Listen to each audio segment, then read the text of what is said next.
कृषकों को सौर ऊर्जा, ये बहुत बड़ी महत्वाकांक्षी योजना है कि अभी हमारे मध्य प्रदेश सरकार पूरे प्रदेश में लगभग 1.25 किसानों को बिजली के पंप का कनेक्शन दिया हुआ है, अस्थायी अस्थायी।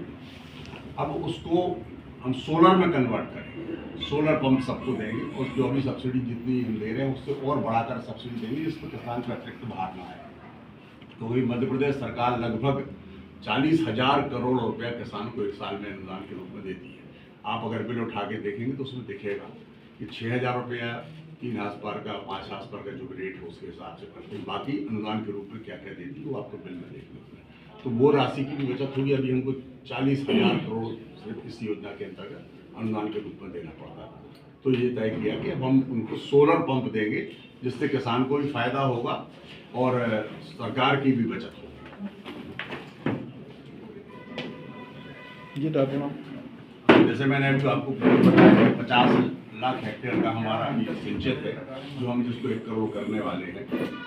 पीपीओ कॉलेज की भी चर्चा भी अपन कर चुके। समितियों, दुग्ध समितियों का विस्तार करना है, इसलिए हमारा मुख्य लक्ष्य है जिसके कारण हम दुग्ध उत्पादन बढ़ा सकेंगे, दुग्ध कलेक्शन हम अधिक बढ़ा सकेंगे। और अभी जैसा मैं पिछली बार शायद चर्चा में मैंने कहा था कि रीवा और शहडोल एक अलग से दुग्ध संघ बनाने की बात आम सहमति बन गई, जिसको बहुत शीघ्र हम लोग शुरुआत कराएंगे। NDDB आने जैसी आती है तो वो उसके हिसाब से और उसको बढ़ाने का काम करेंगे। ऐसे जी जो स्व सहायता समूह हैं उनको हम लोग जन आंदोलन बनाने के लिए प्रयासरत हैं।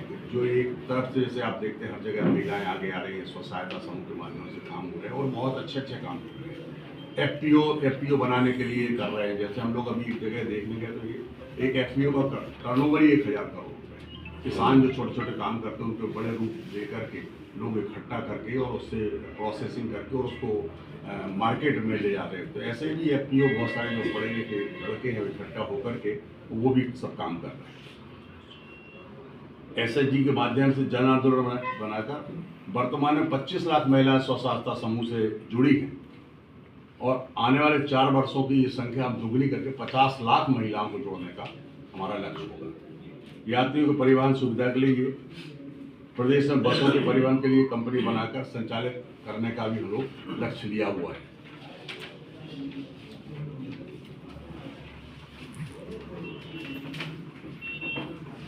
उज्जैन विकास प्राधिकरण जो है हमारा, उसके हरिद्वार की तर्ज पर, जैसे हरिद्वार में आपने देखा होगा अलग अलग जगह बनाया, तो उसी तरह उज्जैन में भी उसको बनाने का काम करेंगे। जीवनदायिनी नर्मदा मैया को निर्मल जल प्रवाह रखने के लिए कार्य योजना बनाकर अमल में लाया जाएगा। नदी से नदी जोड़ने के लिए और जितने भी और प्रयास हो सकते हैं, जैसे कान्हा गंभीर को तर्ज पर नदी जोड़ने की स्वीकृति की जाएगी। दूसरी जैसे भी मैंने आपको कहा कैन बेतवा लिंक है या काली सिंध वो है, इसी प्रकार ये नदियों को जोड़ने का काम करेंगे। जिस जो एकमात्र वही ऐसी है जो हमारे सिंचाई का साधन बना सकती है। यहाँ पर तो चूँकि पहले से मुझे जहाँ तक जानकारी है कि पूरा मऊगंज जिला पूरा सिंचित है, लगभग बाणसागर और कोई तालाब बहुत ही गोरमा जला। और दूसरे जिलों में जहाँ सिंचाई नहीं है वहाँ पर नदियों का बड़ा प्रभाव होगा, उससे भी लगभग 10-11 जिले जुड़ेंगे। तो इसी प्रकार से हम सिंचाई की ओर इसको हम आगे अभी जो 5 साल में लक्ष्य वो पूरा करेंगे। उसके बाद फिर से ऐसा प्रयास करेंगे जिससे पूरा प्रदेश सिंचित हो जाए, क्योंकि यही एकमात्र ऐसा साधन है जिससे आय भी बढ़ सकती है और हमारे प्रदेश की तरक्की भी हो सकती है। जैसे आपने देखा है कि पहले 2004-05 में लाल गेहूं बाहर से आता था और मुझे अच्छे से याद है उस समय हम लोगों ने एक आंदोलन किया था कि गेहूं में हमारे किसान को आप सिर्फ सुविधा दे दो जिससे कि वो परेशानी उसकी गेहूं बिकने लगे। और भारतीय जनता पार्टी की सरकार ने गेहूं खरीदना शुरू किया, जिससे आज हम देख रहे हैं कि सरप्लस में हमारे पास गेहूं है। और उस समय हम लोग कहा करते थे किसान को सुविधा मिलेगी तो इतना पैदा करेगा कि आपके पास रखने को जगह नहीं, और वो बात चरितार्थ हुई। और आप देखते कई बार ऐसी स्थिति होती है।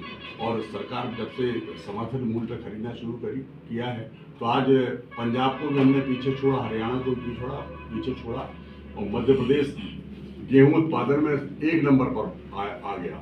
और आपको ये भी जानकारी है कि लगातार हम 5-6 वर्षों से कृषि कर्म अवार्ड जीत रहे हैं और हमारी कृषि जो विकास दर है वो सबसे पूरे देश में सबसे अधिक है। अभी जैसे आप गौशालाएं, हमारे कई बार ये बात आती है, जैसे गाय सड़क पर हैं तो उनसे निदान कैसे मिले, उनको कैसे सुविधा दे सकें कि वो व्यवस्थित हो सकें, उसके लिए भी हम लोग एक बृहद योजना बना करके पूरे प्रदेश में काम कर रहे हैं। कल हमारे अभी कुछ दिन पूर्व 23 नवंबर को एक हम भोपाल के पास एक बड़ी गौशाला का भूमि पूजन किया था। कल उज्जैन जबलपुर में होना था, परंतु अपाहिज कारणों से 18 को पोस्टपोन हो गया। तो ऐसे हम सब अलग अलग जगह बड़े बड़े गौशालाएं बना रहे हैं जिसमें 10,000-15,000 गाय रखेंगे। और इसके अलावा ग्रामीण क्षेत्रों में भी ये नगरीय निकाय से संचालित हैं और ग्रामीण क्षेत्र से भी हम लोग बना करके और इसमें प्रयास करेंगे कि अधिक से अधिक गौ माताएं उसमें सुविधा पूर्वक रह सकें। गौशालाओं में ये वाला पूरा प्रदेश की उन्नति के लिए और प्रगति के साथ जनता की खुशहाल बनाने के लिए हमारी सरकार का जो संकल्प पत्र था उस पर चरणबद्ध तरीके से और तेजी से काम हो रहा है। जनता के हित में किए गए 456 संकल्प हमने जो लिए थे उसमें 101 साल के अंदर 45 संकल्प पूरे कर दिए। 268 संकल्प और पर तेजी से काम चल रहा है। बचे हुए जो हमारे संकल्प होंगे वो 5 साल में हम पूरे करेंगे। हम आपको बताते हुए मुझे खुशी है कि इस 1 साल की जो सफलता रही है हमारी, वो हम सब जनता के बीच में हर जगह आप सबके बीच में लाना चाहते हैं। और 1 साल की जो बहुत अभूतपूर्व उपलब्धि हासिल की हैं, अंत्योदय यानी कि समाज के अंतिम पंक्ति के अंतिम व्यक्ति का कल्याण हमारा लक्ष्य है।